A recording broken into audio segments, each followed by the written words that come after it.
வணக்கம் ஃப்ரெண்ட்ஸ். அது ஒரு கல்லூரி விடுதி. அந்த கல்லூரி விடுதியிலே 100 மாணவர்கள் தங்கியிருந்தார்கள்.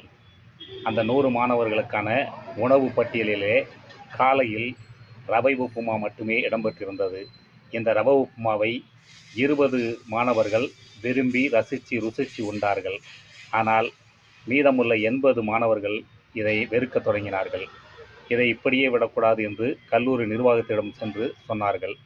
கல்லூரி நிர்வாகம் அவர்களுடைய கோரிக்கையை ஏற்றுக்கொண்டது.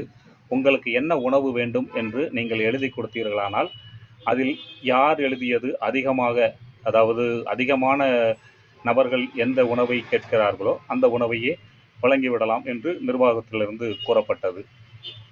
ஒவ்வொருவரும் அவரவருக்கு பிடித்த மாதிரி எழுதினார்கள்.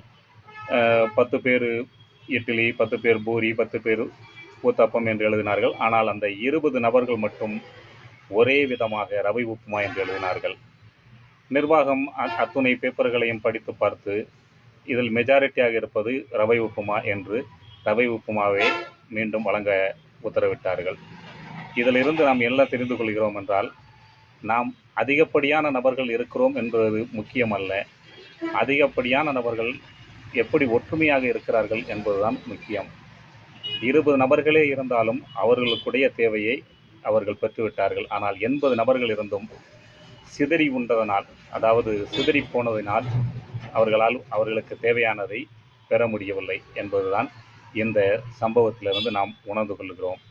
நீங்கள் நம்மளுடைய அம்மா யூடியூப் சேனலை சப்ஸ்கிரைப் செய்து நம்மளுக்கு முழு ஒத்துழைப்பு வழங்குங்கள். நன்றி, வணக்கம்.